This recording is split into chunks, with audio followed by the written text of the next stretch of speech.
Hi guys, my name is Chandrashekhar बरोला और मेरा number है 9899123008 और हम पढ़ रहे थे information system organisation and management, यानी इंफॉर्मेशन सिस्टम को ऑर्गेनाइज कैसे करें और उसको मैनेज कैसे करें ताकि हमें बाद में पूरा एक पर्सपेक्टिव हमें पता चल जाए और फिर हम इंफॉर्मेशन सिस्टम को ऑडिट कर सकें। तो हम ऑडिटिंग आईटी पॉलिसीज़, प्रोसीजर्स और प्रैक्टिसेस में आ गए थे, यानी कि हम किसको ऑडिट कर रहे थे? आईटी की पॉलिसीज़ को ऑडिट कर रहे थे, प्रोसीजर्स को ऑडिट करेंगे और प्रैक्टिसेस को ऑडिट करेंगे। और हमने जाना था पॉलिसीज़ ऊपर होती हैं, सबसे स्ट्रेटेजिक लेवल पर होती हैं, फिलॉसफी होती है किसी भी ऑर्गेनाइजेशन की पॉलिसी, और पॉलिसी के नीचे प्रोसीजर्स होंगे, उसके नीचे प्रैक्टिसेस होंगे। तो इंफॉर्मेशन सिस्टम ऑडिटर, भले ही उसका स्कोप और ऑब्जेक्टिव कुछ भी हो, उसको क्या करना पड़ेगा? एक मैक्रो लेवल पर ऑर्गेनाइजेशन की ओवरऑल अंडरस्टैंडिंग लेनी पड़ेगी। यानी कि आप इंफॉर्मेशन सिस्टम ऑडिटर हो, एक ऑर्गेनाइजेशन में जाते हो, तो आप एक मैक्रो लेवल पर उसकी अंडरस्टैंडिंग लेते हो, क्या ऑर्गेनाइजेशन है, क्या करता है, क्या इसमें बंदे हैं, ये सारी चीज़ें आपको अंडरस्टैंडिंग लेनी पड़ेगी। ये मैनेजमेंट एस्पेक्ट्स होते हैं एंटरप्राइज के, उनकी अंडरस्टैंडिंग आपको लेनी पड़ेगी। तो आपको देखना पड़ेगा बिजनेस प्रोसेसेस कौन सी हैं, यानी वहाँ पर देखना पड़ेगा फाइनेंस डिपार्टमेंट है, सेल्स डिपार्टमेंट है, कौन सा डिपार्टमेंट है, किस तरीके से बिज़नेस, कौन सी बिज़नेस प्रोसेसेस हैं। और ये बिज़नेस प्रोसेसेस डिफरेंट होंगी डिफरेंट ऑर्गेनाइजेशन में। फिर आप क्या होगा, इसी के जैसे जैसे बिज़नेस प्रोसेस को समझने लगोगे, वैसे वैसे आईटी के रूल्स और रिस्पॉन्सिबिलिटीज़ को समझने लगोगे। मतलब सारे ऑर्गेनाइजेशन के रूल्स एंड रिस्पॉन्सिबिलिटी को समझने लगोगे। और साथ ही साथ आईटी, क्योंकि हम ऑडिट क्या कर रहे हैं, आईटी पॉलिसी, प्रोसीजर्स और प्रैक्टिस कर रहे हैं, तो हमें समझना पड़ेगा आईटी रूल्स और रिस्पॉन्सिबिलिटीज़। तो वो हमारी समझ में आने लगेंगी, भाई कौन काम ऑर्गेनाइजेशन करता है, उसमें क्या स्ट्रक्चर है, क्या इनसोर्स्ड है, क्या आउटसोर्स है। साथ ही साथ हमें बिजनेस रिस्क और स्ट्रेटेजिक चॉइसेस समझ में आने लगेंगे कि जैसे अलग अलग कंपनी का अलग अलग बिजनेस रिस्क होता है। जैसे बैंकिंग कंपनी का अलग बिजनेस रिस्क होता है, एक ड्रग मैन्युफैक्चरिंग कंपनी का अलग रिस्क होता है, ड्रग रिसर्च कंपनी का अलग रिस्क होता है, एक सर्विस सेक्टर कंपनी के में अलग बिजनेस रिस्क होते हैं। तो आप क्या करोगे, वो इंफॉर्मेशन रिक्वायरमेंट्स को आइडेंटिफाई करोगे जो पर्टिकुलर इन बिजनेस प्रोसेसेस के लिए रिलेवेंट है। मतलब क्या इंफॉर्मेशन रिक्वायरमेंट है। बैंक्स की इंफॉर्मेशन रिक्वायरमेंट अलग होगी, ड्रग कंपनीज की इंफॉर्मेशन रिक्वायरमेंट अलग होगी, सर्विस सेक्टर कंपनी की इंफॉर्मेशन रिक्वायरमेंट अलग होगी, अगर मैन्युफैक्चरिंग कंपनी है तो उसमें इंफॉर्मेशन रिक्वायरमेंट अलग होगी, मैन्युफैक्चरिंग कंपनी है तो उसमें इन्वेंट्री होगी, इन्वेंट्री कब कम हो रही है, कब ज़्यादा हो रही है, ये रिक्वायरमेंट होगी। अगर प्योर सर्विस इंडस्ट्री है तो उसमें क्या है, आदमी सर्विसेज दे रहा होगा, आदमी के टाइम एक इन्वेंट्री के रूप में हमें देखना पड़ेगा। फिजिकल इन्वेंट्री नहीं होगी वहाँ पर, टाइम एज इन्वेंट्री हमें देखना पड़ेगा वहाँ पर। तो हर एक ऑर्गेनाइजेशन की इंफॉर्मेशन रिक्वायरमेंट अलग होगी और वो देखना पड़ेगा। बेसिकली अगर मान लिया सपोज हम कोई एक कंसल्टिंग कंपनी में जा रहे हैं, तो वहाँ पर टाइम है उनकी इन्वेंट्री, उस टाइम इन्वेंट्री को उन्हें देखना पड़ेगा। तो हमें इनहेरेंट आईटी रिस्क आइडेंटिफाई करने पड़ेंगे। इनहेरेंट आईटी रिस्क का मतलब ये कुछ आईटी रिस्क हैं जो इनहेरेंट होंगे, जो होंगे ही होंगे, जिसको हम ख़त्म नहीं कर सकते कितना भी चाहें, उन्हें इनहेरेंट रिस्क कहते हैं। तो उन रिस्क को आइडेंटिफाई करना पड़ेगा कि ये रिस्क हैं, ये पर्टिकुलर रिस्क हैं, ये तो इनहेरेंट रिस्क हैं, ये प्रोसेस के साथ रिस्क आते हैं। जैसे कंप्यूटर के साथ क्या है, डेटा तेज़ी से मूव करने लगता है, तो कुछ इनहेरेंट रिस्क पैदा हो जाते हैं। हमें ओवरऑल लेवल ऑफ कंट्रोल देखना पड़ेगा और उसके लिए हमें आइडेंटिफाई करनी पड़ेंगी, कई चीज़ें आइडेंटिफाई करनी पड़ेंगी। जैसे ये देखना पड़ेगा कि बिजनेस इन्वायरमेंट में क्या रिसेंट चेंजेस आए आईटी के आने के बाद, या आईटी एप्लीकेशंस और आईटी के ज़्यादा बढ़ने के बाद। क्योंकि आईटी के साथ हमने ये बोला है कि आईटी धीरे धीरे बढ़ती चली जा रही है, इंफॉर्मेशन टेक्नोलॉजी हर ऑर्गेनाइजेशन में बढ़ती चली जा रही है, ऑटोमेशन बढ़ता चला जा रहा है, क्योंकि ऑटोमेशन ही हमें अल्टीमेटली कॉस्ट इफेक्टिवनेस देगा। तो हमें ये आइडेंटिफाई करना पड़ेगा क्या चेंजेस हो गए बिजनेस इन्वायरमेंट में। पहले हो सकता है नॉन आईटी था, फिर उसके बाद आईटी इन्वायरमेंट आ गया, मतलब आईटी का ज़्यादा यूज़ होने लग गया। और आईटी का यूज़ होने लग गया तो फिर अगर मान लिया पूरा पहले आईटी का यूज़ हो रहा था, तो अब आईटी का यूज़ ज़्यादा होने लगा, क्योंकि जैसे जैसे टाइम चेंज होता जा रहा है वैसे वैसे टेक्नोलॉजी पावरफुल होती जा रही है, ऑटोमेशन ज़्यादा होता जा रहा है, आईटी इंफॉर्मेशन टेक्नोलॉजी ऑर्गेनाइजेशन में ज़्यादा बढ़ती चली जा रही है। तो हमें रीसेंट चेंजेस देखने पड़ेंगे आईटी इन्वायरमेंट में, नए डेवलपमेंट्स देखने पड़ेंगे। और फिर ये देखना पड़ेगा रिसेंट इंसिडेंट्स कौन से हैं जो कि कंट्रोल और बिजनेस इन्वायरमेंट के लिए रिलेवेंट है। यानी कि अगर कोई इंसिडेंट हुआ है, कोई प्रॉब्लम हुआ, डिजास्टर हो गया या कुछ हो गया, कई बार डेटा की चोरी हो गई, वायरस आ गया, तो वो कंट्रोल्स और बिजनेस इन्वायरमेंट देखने पड़ेंगे कि कंट्रोल्स और बिजनेस इन्वायरमेंट कैसे थे, क्या लैक्सिटी थी। और उसके बाद हमें ये देखना पड़ेगा कि मॉनिटरिंग कंट्रोल्स कैसे थे। तो यानी कि जब हम कंट्रोल देखेंगे तो हमें कुछ चीज़ें आइडेंटिफाई करनी पड़ेंगी, क्योंकि कुछ तो इनहेरेंट रिस्क होगा, कुछ रिस्क तो इनहेरेंट होगा ही होगा, उसको हम रोक नहीं सकते। इनहेरेंट रिस्क है, वो होना ही होना है। आप गाड़ी चलाओगे तो 10,000 गाड़ी चलेंगी तो उसमें इनहेरेंट रिस्क होगा, कुछ ना कुछ तो इनहेरेंट रिस्क होगा। लेकिन कुछ समय बाद सेल्फ ड्राइविंग कार्स आ रही हैं, वो मतलब 10,000 गाड़ियां होंगी तो उसमें कहीं ना कहीं एक्सीडेंट होने की संभावना है, एक पर्टिकुलर लेवल का एक्सीडेंट तो होगा ही होगा। लेकिन टेक्नोलॉजी चेंज हुई, सेल्फ ड्राइविंग कार्स आ गई, तो वहाँ पर एक्सीडेंट होने की संभावना बिल्कुल कम हो जाएगी। लेकिन उस टेक्नोलॉजी के भी कुछ इनहेरेंट रिस्क होंगे, तो level of inherent risk change होते जाएंगे, लेकिन हर टेक्नोलॉजी के साथ कुछ ना कुछ इनहेरेंट रिस्क होंगे। और कुछ इनहेरेंट रिस्क के अलावा हमें ओवरऑल कंट्रोल देखना पड़ेगा कि जो रिस्क हम मिटिगेट कर सकते हैं। कंट्रोल्स किस लिए लगे जाएंगे? इनहेरेंट रिस्क को कंट्रोल नहीं कर सकते। दूसरे टाइप के रिस्क जो हैं, इनहेरेंट रिस्क के अलावा जो रिस्क हैं, उनको कंट्रोल कर सकते हैं। तो हमें उन रिस्क को कंट्रोल करने के लिए कंट्रोल्स लगाने पड़ेंगे। तो उसके लिए हमें ये देखना पड़ेगा लेवल ऑफ आईटी कितना चेंज हुआ है, मतलब आईटी का इन्वॉल्वमेंट कितना चेंज हो गया, आईटी टेक्नोलॉजी कितनी ज़्यादा यूज़ होने लगेगी पहले से। नए डेवलपमेंट्स देखने पड़ेंगे। टेक्नोलॉजी 5 साल में ऐसा है पूरी की पूरी टेक्नोलॉजी चेंज हो जाती है, तो आपको ये देखना पड़ेगा कौन कौन से नए डेवलपमेंट्स आए। उसके बाद रिसेंट चेंजेस देखना पड़ेगा आईटी इन्वायरमेंट में, कौन कौन से आईटी इन्वायरमेंट में चेंज आए, मतलब एक तरह से कौन कौन से नए डेवलपमेंट आए, कौन कौन से आईटी इन्वायरमेंट में चेंजेस आए, ये देखने पड़ेंगे। उसके बाद आपको इंसिडेंट्स देखने पड़ेंगे, कहाँ कहाँ कंट्रोल फेल हुए, बिजनेस इन्वायरमेंट कहाँ फेल हुआ, मॉनिटरिंग कंट्रोल्स लगाने पड़ेंगे। तो ये सारी चीज़ें आपको देखनी पड़ेगी एक इंफॉर्मेशन सिस्टम के ऑडिटर के रूप में। तो प्राइमरी ऑब्जेक्टिव आपका क्या होगा? Primary objective as an information system auditor, आपको ये देखना पड़ेगा क्या कंट्रोल प्रोसीजर्स अवेलेबल हैं, और अवेलेबल हैं तो आपको इवैल्यूएट करना पड़ेगा ऑपरेशनल, एडिकेट और एप्रोप्रिएट हैं कि नहीं है। तो इंफॉर्मेशन सिस्टम ऑडिटर का काम क्या है? कंट्रोल्स चेक करना, मतलब बेसिकली उसे ये देखना है कि ऑर्गेनाइजेशन में सिक्योरिटी वीक तो नहीं है, प्रोसेसेस इंप्रूव की जा सकती हैं कि नहीं है, और कोर में जो कोर होगा उसका कोर काम, ये तो बाकी सारे काम है, कोर काम होगा कंट्रोल प्रोसीजर्स को इवैल्यूएट करना। तो सबसे पहले उसे देखना होगा कंट्रोल प्रोसीजर हैं कि नहीं है, और हैं तो उसे ये देखना पड़ेगा ऑपरेशनल, एडिकेट और एप्रोप्रिएट हैं कि नहीं है। मालूम पड़ा ऑपरेशनल ही नहीं है, एडिकेट प्रोसीजर्स तो लगाएं लेकिन ऑपरेशनल पूरे टाइम पर नहीं रहते तो प्रॉब्लम हो जाएगी। एडिकेट होनी चाहिए, इनएडिकेट हैं तो फिर प्रॉब्लम हो जाएगी। एप्रोप्रिएट होनी चाहिए, उस सिचुएशन के लिए एप्रोप्रिएट कंट्रोल्स लगने चाहिए। अगर फाइन ट्यून नहीं है कंट्रोल्स तो प्रॉब्लम क्रिएट हो जाएगी। तो इंफॉर्मेशन सिस्टम ऑडिटर इन चीज़ों को रिव्यू करेगा, इवैल्यूएट करेगा, कंट्रोल वीकनेसेस आइडेंटिफाई करेगा और उनके रिलेटेड कंडीशंस आइडेंटिफाई करेगा और उसको हाईलाइट कर देगा मैनेजमेंट को। उसका इंफॉर्मेशन सिस्टम ऑडिटर का क्या काम है? इन सब चीज़ को देखना, उन सब चीज़ को इवैल्यूएट करना, और अगर इफ़ेक्टिव चीज़ नहीं है तो इफ़ेक्टिव चीज़ें सजेस्ट करना। तो इन सब चीज़ों को करने के लिए इंफॉर्मेशन सिस्टम ऑडिटर को पॉलिसीज़, प्रोसीजर्स और प्रैक्टिसेस समझना बहुत इंपॉर्टेंट है। तो कहने का मतलब ये, आप किसी ऑर्गेनाइजेशन में जा रहे हो तो आपने एक मैक्रो व्यू लिया और उसके बाद कहा भैया डॉक्यूमेंट लेकर आओ। कौन से डॉक्यूमेंट? ऑडिटर क्या करता है? सबसे पहले डॉक्यूमेंटेशन मंगाता है, पॉलिसी लाओ, प्रोसीजर्स लाओ, प्रैक्टिसेस लाओ, उन सबको देखेगा, उन सबको स्टडी करेगा। उसके बाद इंटरव्यू लेना चालू करेगा और उसके बाद ये फाइंड आउट करेगा, जो अपना प्राइमरी ऑब्जेक्टिव पर काम करना शुरू करेगा। जो कि प्राइमरी ऑब्जेक्टिव क्या है? उसका कंट्रोल्स प्रोसीजर्स को वेरीफाई करना, ये देखना कि कंट्रोल प्रोसीजर सबसे पहले अवेलेबल है कि नहीं है, और अगर अवेलेबल है तो इनको इवेलुएट करना कि ऑपरेशनल है कि नहीं है, एडिकेट है कि नहीं है, एप्रोप्रिएट है कि नहीं है।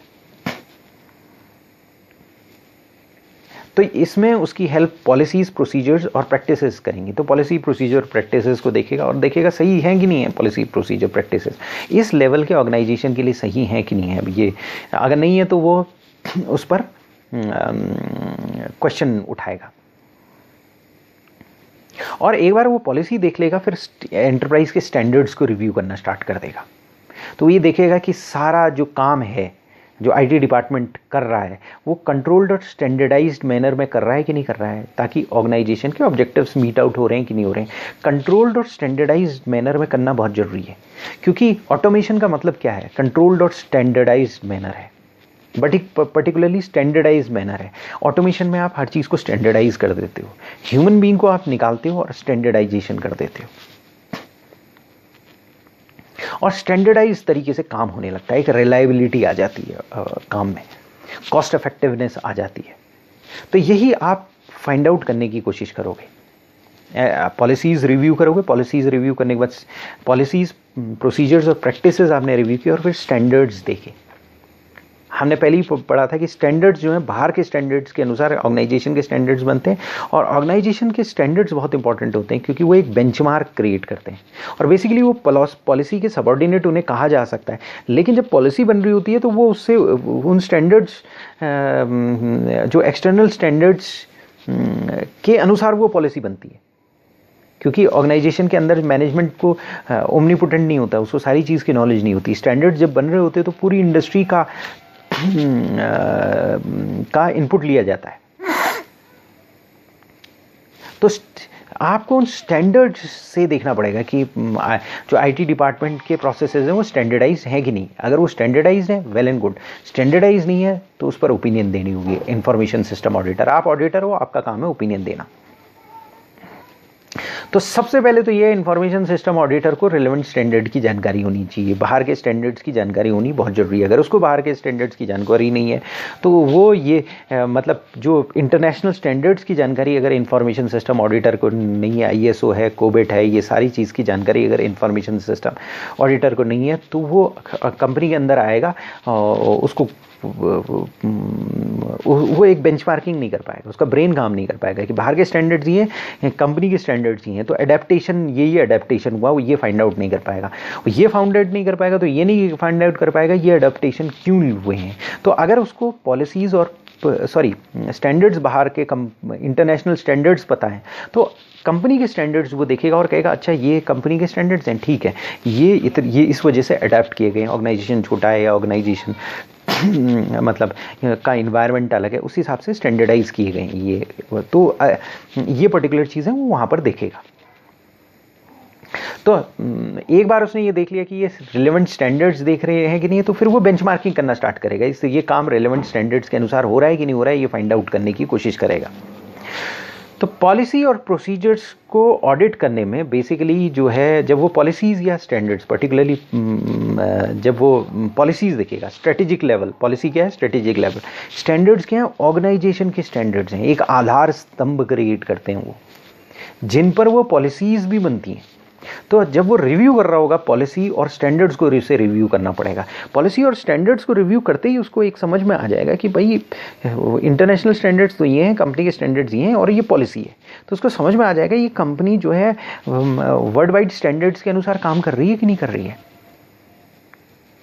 और फिर वो उसी के हिसाब से ओपिनियन दे सकता है। तो दो स्टेप्स होंगे पॉलिसी या स्टैंडर्ड्स को रिव्यू करने के लिए। तो सबसे पहले वो पॉलिसी और स्टैंडर्ड्स को मंगाएगा, कहेगा भैया ले आओ भाई, पॉलिसी ले आओ और स्टैंडर्ड्स ले आओ। और फिर वो ये देखेगा कि जो स्टैंडर्ड्स डेवलप हुए हैं वो ऑर्गेनाइजेशन की पॉलिसीज़ में जो ऑब्जेक्टिव हैं उसके सपोर्ट में है कि नहीं है। स्टैंडर्ड है, स्टैंडर्ड्स एक इंडस्ट्री के लिए स्टैंडर्ड्स इशू किए गए हैं, लेकिन वो स्टैंडर्ड्स ऑर्गेनाइजेशन की पॉलिसी और ऑब्जेक्टिव्स के अनुसार होने चाहिए, क्योंकि ऑर्गेनाइजेशन की ऑब्जेक्टिव्स जो होंगे वो मैनेजमेंट डिसाइड करेगा, और मैनेजमेंट को उसको डिसाइड करने के लिए कोई स्टैंडर्ड्स की ज़रूरत नहीं होती है। एक बार उसने पॉलिसी ऑब्जेक्टिव्स डिसाइड कर दी, मतलब पॉलिसी जो है स्ट्रेटेजिक डॉक्यूमेंट होगा, उसमें ऑब्जेक्टिव्स होंगे कि हमारा ऑर्गेनाइजेशन ये बनाएगा, ये करेगा। मतलब सपोज जो मेन पॉलिसी होगी उसमें ऑर्गेनाइजेशन, जैसे फॉर एग्जांपल होटल होगा तो होटल की एक सर्विस इंडस्ट्री, उसको होटल की सर्विसेज देनी है, तो ये उसका ऑब्जेक्टिव होगा, और वही ऑब्जेक्टिव आईटी की पॉलिसी में ट्रांसलेट होगा। तो वो किस तरीके से वो ऑब्जेक्टिव ट्रांसलेट होगा उसमें उसका जो पॉलिसी डॉक्यूमेंट बताएगा। तो वो जो ऑब्जेक्टिव होगा, एम्स होंगे ऑर्गेनाइजेशन के, उसके अनुसार स्टैंडर्ड हैं कि नहीं है, उनके सपोर्ट में स्टैंडर्ड्स डेवलप किए गए हैं कि नहीं है, उनके सपोर्ट में बाहर के स्टैंडर्ड्स को अडेप्ट किया गया कि नहीं किया गया। ये दोनों चीज़ें देखने के बाद ऑडिटर ये समझ जाएगा कंप्यूटिंग फैसिलिटी से उसको क्या चीज़ की ज़रूरत है, और एक बेंचमार्क क्रिएट हो जाएगा, या जो स्टैंडर्ड्स हैं उसको वो बेंचमार्क की तरह देखने लगेगा। और अगर स्टैंडर्ड्स को बेंचमार्क की तरह देखने लगेगा, दो कंडीशन, स्टैंडर्ड्स जो ऑर्गेनाइजेशन के अंदर के स्टैंडर्ड्स हैं उनको बेंचमार्क की तरह नहीं देखेगा तो वो ओपिनियन देगा कि भाई ये स्टैंडर्ड्स इस तरह में ये चेंजेस होनी चाहिए, इंटरनल ऑर्गेनाइजेशन स्टैंडर्ड्स में ये चेंजेस होनी चाहिए। और अगर वो स्टैंडर्ड्स के रूप में देखने को लगेगा तो फिर वो ऑर्गेनाइजेशन की सारी प्रैक्टिसेस को उसके अनुसार बेंचमार्क करना पड़ेगा। एक बार ये बेंचमार्क एस्टेब्लिश हो गया तो ऑडिटर क्या करेगा, कंपनी के कंप्यूटर फैसिलिटी को देखना चालू करेगा,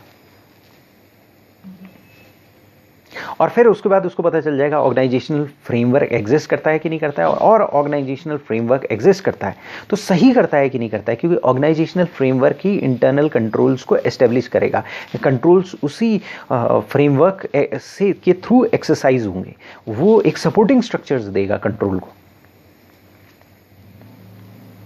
और इससे क्या होगा, एक चीज़ और होती है, इससे क्या होता है कि ऑडिटर को पता चल जाता है, और मतलब मैनेजमेंट को के साथ वो बात कर सकता है, मैनेजमेंट को बता सकता है कि ऑर्गेनाइजेशन बाहर के स्टैंडर्ड्स ये हैं, आपके स्टैंडर्ड्स ये कहते हैं, आपकी पॉलिसी ये कहती है, आपकी फिलॉसफी ये है। तो टॉप मैनेजमेंट के साथ उसका एक रेपो डेवलप हो जाता है। जब उसका रेपो डेवलप हो जाता है तो वो ऑडिट्स कर सकता है, और फ्यूचर ऑडिट्स ईजिली कर सकता है, क्योंकि मैनेजमेंट की थॉट प्रोसेस के साथ उसकी थॉट प्रोसेस मिल जाती है। तो जब मतलब इंफॉर्मेशन सिस्टम ऑडिटर जब पॉलिसी प्रोसीजर्स और प्रैक्टिसेस को रिव्यू करेगा तो वो इस तरीके से रिव्यू करेगा, ये मेथोडोलॉजी होगी। इसके बाद का टॉपिक जो हमारी स्टडी कहती है वो कहती है audit procedure for reviewing policy, यानी पॉलिसी को रिव्यू करने के लिए ऑडिट प्रोसीजर्स। तो सबसे पहले वो रिटर्न स्टेटमेंट मंगाएगा, हमेशा की तरह वो कहेगा जी डॉक्यूमेंट रिटर्न स्टेटमेंट ले आओ, और फिर वो देखेगा रिटर्न स्टेटमेंट डिस्ट्रीब्यूट है, स्टाफ को अवेलेबल है कि नहीं है। अगर ये रिटर्न स्टेटमेंट स्टाफ को अवेलेबल नहीं है तो इसका मतलब ये है कि फिर तो प्रॉब्लम है, क्योंकि जब एम्प्लॉय को पता ही नहीं है ऑर्गेनाइजेशन की पॉलिसी क्या है तो उसको फॉलो क्या करेगा। और फिर उसके बाद क्या है कि वो ऑर्गेनाइजेशन चार्ट मंगाएगा, फंक्शनल डिस्क्रिप्शन मंगाएगा। वो कहेगा कि जी ऑर्गेनाइजेशन का स्ट्रक्चर का कोई आपके पास पता है, ऑर्गेनाइजेशन चार्ट और फंक्शनल डिस्क्रिप्शन दे दो। अगर वो अवेलेबल हैं तो इंटरव्यू करेगा कि पहले उन्हें देखेगा कि वो पॉलिसी के अनुरूप हैं, स्टैंडर्ड्स के अनुरूप हैं कि नहीं है, उस तरीके से काम कर रहे हैं कि नहीं कर रहे हैं, अपेरेंटली उस तरीके से। अगर अवेलेबल नहीं है तो स्टाफ को बुला लेगा, उनसे कहेगा, कई बार ऑर्गेनाइजेशन में अवेलेबल नहीं होते हैं तो अडॉप्टेड प्रैक्टिस देखने की कोशिश करेगा, वेरीफाई करेगा कहाँ पर वो डॉक्यूमेंटेड है। उसके बाद बिजनेस और आईटी ऑब्जेक्टिव्स फाइंड आउट करने की कोशिश करेगा कि बिजनेस और आईटी ऑब्जेक्टिव्स क्या हैं, उन्हें एनालाइज करने की कोशिश करेगा। बल्कि बिजनेस में आने से पहले, कंपनी के अंदर आने से पहले एक अच्छा ऑडिटर जो है बिजनेस और आईटी ऑब्जेक्टिव्स उसको पहले ही समझ में आ जाते हैं, लेकिन डिटेल्ड ऑब्जेक्टिव्स उसे समझ में नहीं आएंगे, इसलिए वो क्या करेगा कि उसके रिगार्डिंग डॉक्यूमेंटेशन मंगाएगा, और फिर बिजनेस और आईटी ऑब्जेक्टिव्स को समझने की कोशिश करेगा और उनको एनालाइज करने की कोशिश करेगा, और रिलेटेड सिक्योरिटी कंट्रोल पॉलिसीज़ को मंगाएगा और देखेगा वो उसके सपोर्ट में है कि नहीं है। क्योंकि बिजनेस के ऑब्जेक्टिव्स और आईटी के ऑब्जेक्टिव्स, सबसे ऊपर बिजनेस का ऑब्जेक्टिव है, उसके अंदर आईटी के ऑब्जेक्टिव्स होंगे। बिजनेस के ऑब्जेक्टिव्स, आईटी के ऑब्जेक्टिव्स बिजनेस के ऑब्जेक्टिव्स के अंदर होंगे और उनको सपोर्ट कर रहे होंगे, और जो रिलेटेड सिक्योरिटी और कंट्रोल ऑब्जेक्टिव्स हैं या पॉलिसीज़ हैं वो आईटी के ऑब्जेक्टिव्स के नीचे होंगी। वो बिजनेस के ऑब्जेक्टिव्स और आईटी के ऑब्जेक्टिव्स को सपोर्ट कर रहे होंगे। तो वो सीनियर एग्जीक्यूटिव्स का इंटरव्यू लेगा, मैनेजमेंट का इंटरव्यू लेगा, स्टाफ का इंटरव्यू लेगा, सारे लेवल्स में किस लोगों का इंटरव्यू ले सकता है, सारे लेवल्स में एक एक दो दो मतलब सैम्पल इंटरव्यू ले सकता है, और फिर वो देख सकता है कि वो लोग कंफर्ट महसूस कर रहे हैं कि नहीं कर रहे हैं, और दूसरी बात ऑडिटर कितना कंफर्ट महसूस कर रहा है, दूसरी और उससे भी इम्पोर्टेंट कि सारे लेवल के जो लोग हैं वो कंफर्ट महसूस कर रहे हैं कि नहीं कर रहे हैं, और वो फैमिलियर हैं कि नहीं है। और ये सारी चीज़ें जो हैं ऑर्गेनाइजेशन की ऑब्जेक्टिव्स और आईटी के ऑब्जेक्टिव्स से मीट आउट कर रही हैं कि नहीं कर रही है। तो जब ये कंप्लीट कर लेगा तो ये डिसाइड करेगा कि पॉलिसीज़ जो हैं वो वैल्यू ऐड कर रही हैं कि नहीं कर रही हैं बिजनेस को। कई बार पॉलिसीज़ जो हैं ब्यूरोक्रेटिक हो जाती हैं, जैसे इंडियन गवर्नमेंट कंट्रोल्स अच्छा है लेकिन काम ही नहीं होता है, कोई काम करने के लिए तैयार ही नहीं होता है। पॉलिसीज़ जो हैं ऐसी हैं कि उसमें कॉन्फिडेंशियलिटी ही है, अवेलेबिलिटी होती ही नहीं है।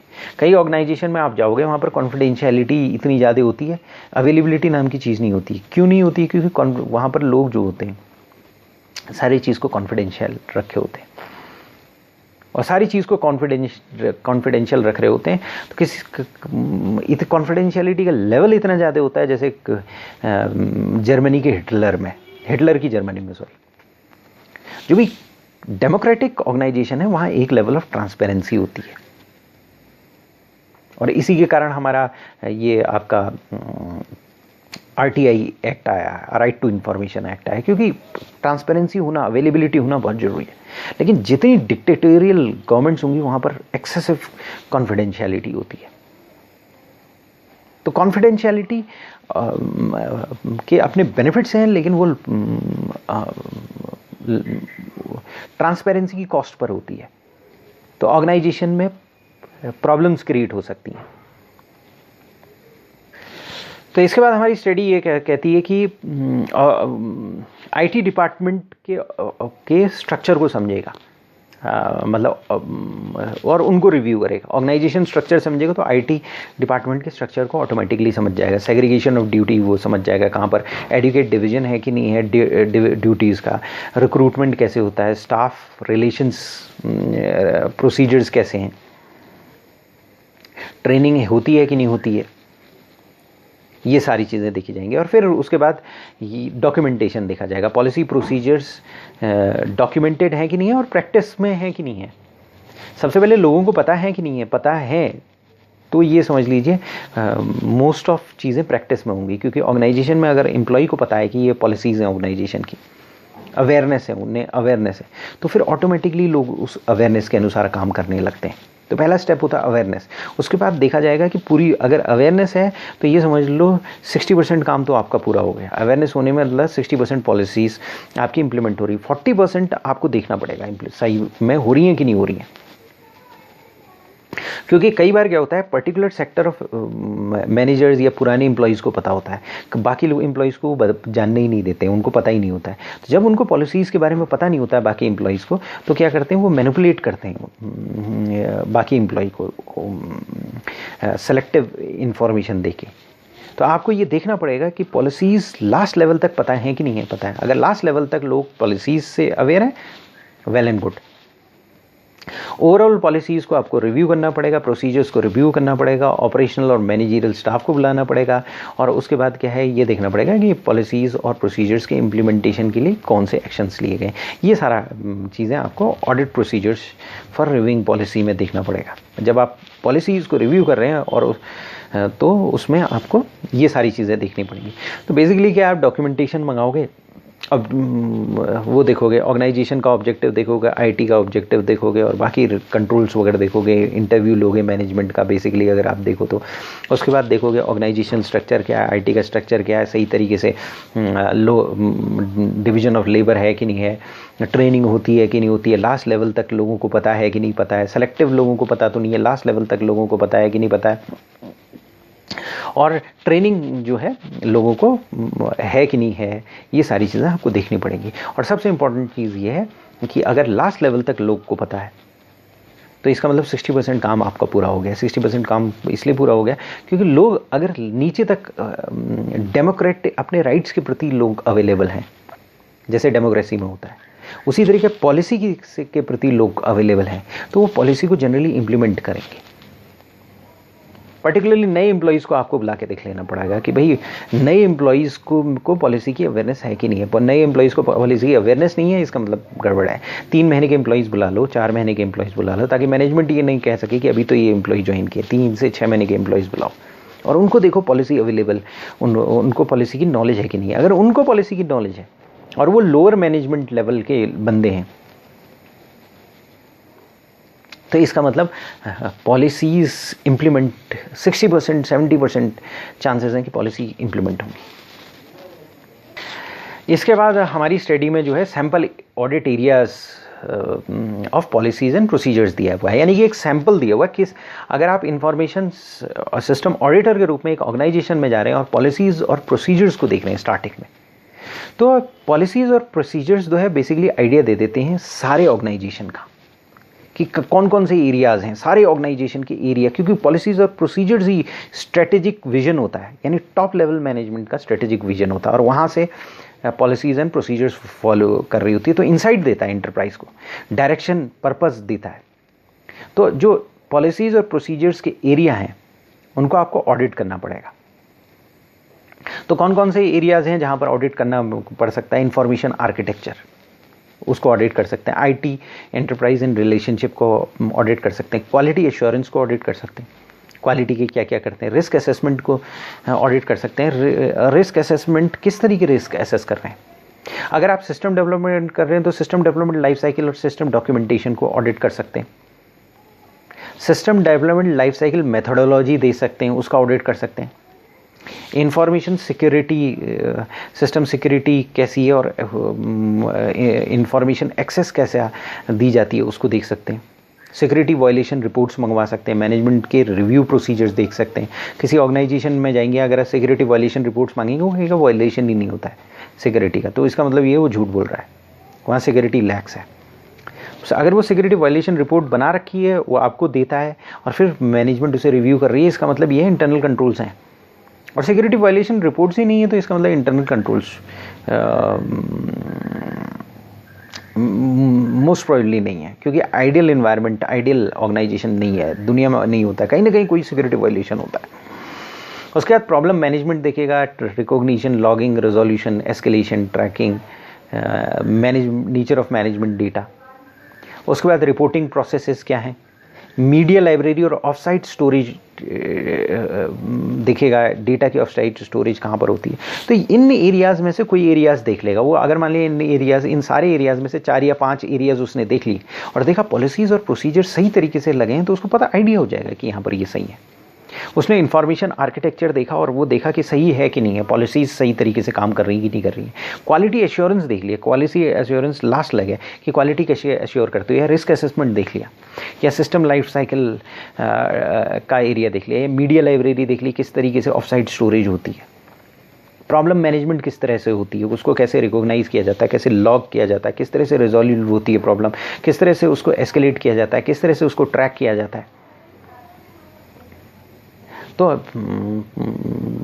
ये सारी चीज़ों में से अगर उसने 4 या 5 चीज़ें देख ली, सिक्योरिटी वायलेशन रिपोर्ट्स मंगा ली, और अगर policies and procedures in areas में सही तरीके से काम कर रहे हैं, तो एक रीजनेबल रिलायबल वे में उसको समझ में आ जाएगा कि भाई सही थी, ये सारी चीज़ें सही हो रही हैं।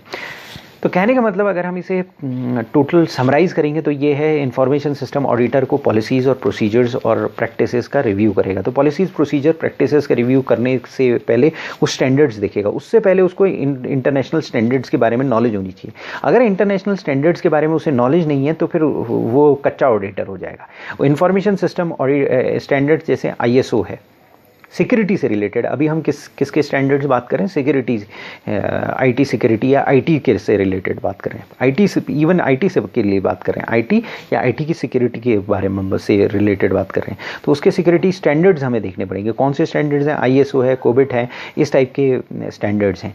इन स्टैंडर्ड्स की नॉलेज उसे होनी चाहिए। इस स्टैंडर्ड्स की उसे नॉलेज होगी तो वो आएगा, बिजनेस देखेगा कि क्या है, ऑर्गेनाइजेशन का साइज़ देखेगा, ऑर्गेनाइजेशन का स्ट्रक्चर, हायरार्की देखेगा, और उसे समझ में आ जाएगा ये। और फिर एडॉप्टेड स्टैंडर्ड्स देखेगा, यानी 2 टाइप के स्टैंडर्ड्स होंगे। एक स्टैंडर्ड जो बाहर के ऑर्गेनाइजेशन इशू करेंगे, standard, world wide standards making organisations, जो बाहर के इंडिपेंडेंट ऑर्गेनाइजेशन, जैसे institute of chartered accountant accounting standards issue करता है, उसी तरीके से ये कुछ ऑर्गेनाइजेशन है, इंटरनेशनल ऑर्गेनाइजेशन है, वो स्टैंडर्ड्स इशू करते हैं। वो स्टैंडर्ड्स की नॉलेज उसे है, तो कंपनी के स्टैंडर्ड्स उसको समझ में आएंगे, कंपनी के स्टैंडर्ड्स वो मंगाएगा, अडॉप्टेड स्टैंडर्ड्स मंगाएगा। और फिर देखेगा वो ऑब्जेक्टिव से मैच आउट करते हैं कि नहीं करते हैं। ऑब्जेक्टिव, कंपनी का ऑब्जेक्टिव के बारे में मैनेजमेंट को पता होगा, मैनेजमेंट को स्टैंडर्ड्स के बारे में कम पता हो, लेकिन कंपनी के ऑब्जेक्टिव, धंधे के बारे में मैनेजमेंट को पता होगा। तो धंधा जो उनका है और वो जो बिजनेस का ऑब्जेक्टिव है उससे वो स्टैंडर्ड्स मैच करते हैं कि नहीं करते हैं वो देखेगा, और फिर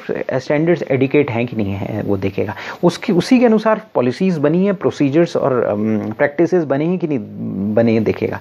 जब वो वेरीफाई हो जाएगा ये सारी चीज़ें इसके अनुसार वो हैं, तो वो अपने प्राइमरी ऑब्जेक्टिव में आ जाएगा कि कंट्रोल प्रोसीजर्स उसे देखने हैं। उसका प्राइमरी ऑब्जेक्टिव क्या है? कंट्रोल प्रोसीजर्स उन्हें देखने। और एक बार वो ये देख लेगा कि कंट्रोल प्रोसीजर हैं कि नहीं है पहला, और हैं तो ऑपरेशनल एडिकेट और अप्रोप्रिएट हैं कि नहीं है। अगर ऑपरेशनल एडिकेट और अप्रोप्रिएट है ठीक है, नहीं है तो वो उसके हिसाब से ओपिनियन दे देगा। तो पॉलिसीज़ और स्टैंडर्ड्स में क्या है? स्टैंडर्ड्स जो है वो बाहर के स्टैंडर्ड्स के अनुसार डेवलप होनी चाहिए, लेकिन वो ऑर्गेनाइजेशन के अनुसार अडॉप्टेड होनी चाहिए, और पॉलिसीज़ वगैरह वो एक दूसरे के साथ मेल खानी चाहिए। उसके बाद वो पॉलिसीज़ का ऑडिट करना शुरू करेगा। एक बार उसको पता चल गया ये स्टैंडर्ड्स हैं, ये पॉलिसीज़ हैं, अगर इनमें कुछ गड़बड़ी है तो बता देगा, अगर ठीक है तो फिर उन्हीं स्टैंडर्ड्स और पॉलिसीज़ से क्या कहते हैं वो रिव्यू करने लगेगा, उन पॉलिसीज़ को रिव्यू करने लगेगा, उन पॉलिसीज़ से ऑडिट करने लगेगा। ऑडिट करने के बाद वो हमारी स्टडी कहती है कुछ सैम्पल एरियाज़ ले सकता है, कुछ सैम्पल एरियाज़ लेकर उन सैम्पल एरियाज़ का ऑडिट करेगा। उसमें क्या है कि और वो देखेगा सही तरीके से वो वहाँ पर पॉलिसीज़ और प्रोसीजर्स काम कर रहे हैं कि नहीं कर रहे हैं। और सबसे इम्पॉर्टेंट चीज़ है वो लोगों को बुलाएगा इंटरव्यू के लिए, और जब लोगों को बुलाएगा इंटरव्यू के लिए तो उसे पता चल जाएगा लोगों को ये पॉलिसीज़ और प्रोसीजर्स पता है कि नहीं पता है। पर्टिकुलरली नए एम्प्लॉयज़ को बुलाएगा, पर 3 से 6 महीने पुराने एम्प्लॉयज़ को बुला लेगा, और लोअर लेवल एम्प्लॉयज़ को बुला लेगा। तो उनसे कहेगा पॉलिसीज़ और प्रोसीजर्स पता है कि नहीं है। अगर उन्हें पॉलिसीज़ और प्रोसीजर्स पता है तो इसका मतलब ऑर्गेनाइजेशन के नीचे लेवल तक पॉलिसीज़ और प्रोसीजर्स पता है, और एक बार नीचे लेवल तक पॉलिसीज़ और प्रोसीजर्स पता है तो ऑर्गेनाइजेशन में 60% 70% चांसेस हैं पॉलिसीज़ और प्रोसीजर्स फॉलो हो रहे हैं। अगर सेलेक्टिवली लोगों को पता है, सेलेक्टेड लोगों को पता है, तो फिर प्रॉब्लम क्रिएट हो जाएगी। कई बार क्या होता है आप ऑडिट करने जाते हो, वहाँ पर कुछ बंदे आ जाते हैं, कहते हैं कि जी हम ऑडिट कराएंगे, बाकी लोगों को तो कुछ पता नहीं है, और बाकी लोगों से कहते हैं कि आप चुपचाप रहो। बाकी लोगों को वो बुलाते नहीं हैं क्योंकि उनके पास, नीचे के लेवल के लोगों के पास इंफॉर्मेशन नहीं होती है। तो क्या होता है, मैनेजमेंट उन्हें आगे आने ही नहीं देता है। लेकिन आपका टारगेट ग्रुप वो होना चाहिए जो लोअर लेवल, एग्जीक्यूटिव लेवल के एम्प्लॉयज़ हैं, या थोड़ा सा ऊपर के लेवल के एम्प्लॉई हैं, असिस्टेंट मैनेजर से, मैनेजरियल लेवल से नीचे, या फर्स्ट स्टेप जो है मैनेजर लेवल का, असिस्टेंट मैनेजर पर्टिकुलरली, उस लेवल के बंदे आप बुला लो और उन्हें देख लो कि उन्हें पता है कि नहीं पता है पॉलिसीज़ के बारे में। अगर वो पॉलिसीज़ के बारे में अवेयर हैं तो इसका मतलब पॉलिसीज़ जनरली लागू हो रही हैं, क्योंकि वो पॉलिसीज़ के टर्म्स में फिर बात करेंगे। अगर अवेयरनेस है तो उसके टर्म्स में वो बात करेंगे। और सैम्पल एरियाज़ क्रिएट कर लो, पहले तो सैम्पल एम्प्लॉयज़ क्रिएट कर लो, दूसरा सैम्पल एरियाज़ क्रिएट कर लो। सैम्पल एरियाज़ में पॉलिसीज़ और प्रोसीजर्स लग रहे हैं कि नहीं लग रहे हैं देख लो। एक बार आप देख लेते हो सैम्पल एम्प्लॉयज़ को पता है पॉलिसीज़ के बारे में, अवेयरनेस है प्रोसीजर्स के बारे में, और सैम्पल ऑडिट किया तो उन एरियाज़ में पॉलिसीज़ और प्रोसीजर्स लग रही हैं, तो इसका मतलब ये है कि ऑर्गेनाइजेशन पॉलिसी ड्रिवन है, प्रोसीजर ड्रिवन ऑर्गेनाइजेशन है। और पॉलिसी और प्रोसीजर ड्रिवन ऑर्गेनाइजेशन में बेनिफिट क्या होता है, चीज़ें प्रोसीजर्स के अनुसार होती हैं, लेकिन उसे ये भी देखना पड़ेगा चीज़ें ब्यूरोक्रेटिक तो नहीं है। कई बार चीज़ें ब्यूरोक्रेटिक हो जाती हैं, जैसे इंडियन गवर्नमेंट है, पॉलिसी प्रोसीजर्स के अनुसार चल रहा है, और लेकिन कोई काम करने के लिए तैयार नहीं है क्योंकि सब डर रहे हैं काम करने के लिए। तो उसको एक बैलेंस क्रिएट करना पड़ेगा, उसको बैलेंस क्रिएट करके उसे ये देखना पड़ेगा। और अगर सारी चीज़ पॉलिसी प्रोसीजर्स के अनुसार जब चल रही है तो उसे ओपिनियन देनी होगी, सारी चीज़ें पॉलिसी प्रोसीजर्स के अनुसार चलनी है, लेकिन उसे ये भी बताना पड़ेगा कि भाई ये यहाँ पर हिंड्रेंसेज हैं। अगर मान लिया सपोज आपका एक आईटी सिस्टम है और उसमें एक पॉलिसी प्रोसीजर्स के अनुसार चल रहा है, लेकिन वो आईटी सिस्टम पूरी तरह से यूटिलाइज नहीं हो पा रहा है, सीनियर मैनेजमेंट को पूरी तरीके से रिपोर्ट नहीं दे रहा और सीनियर मैनेजमेंट उसमें एक्ट नहीं कर रहा है, तो उसे अपनी रिपोर्ट में ये बात बतानी पड़ेगी। मतलब पॉलिसीज प्रोसीजर्स कंट्रोल्स के लिए हैं, लेकिन ऑर्गेनाइजेशन की क्रिएटिविटी, ऑर्गेनाइजेशन के इनिशिएटिव को हिंडर करने के लिए नहीं है, और इसका बैलेंस होना बहुत जरूरी है। थैंक्स।